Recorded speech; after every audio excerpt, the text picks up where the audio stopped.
Oh, another one? Yes. Another one. Come here. Hindi naman. Another one?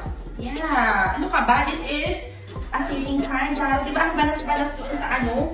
Doon sa bahay mo sa first. So, ayan na nga mga mami, inilabas na namin ni Jaro yung laman ng box para ma-check natin kung kumpleto yung parts na kasama sa in-order namin. And okay na okay naman, goods naman tayo. So, let's go! And dinala na nga namin sa bahay ni Jaro. Pero since ang pagkakabit nito ay something to do sa electrical, kinontak namin ng aming kaibigan na si Adri. Napakabilis naman niyang tawagin and sobrang galing niya talaga. Walang kapalya-palya. Lagi kaming sa kanya nagpapagawa pag sa electrical ng usapan. And after 1, 2, 3, 4, 5, 6, 7, 8, 9, 10 years, ayan na, ang ganda!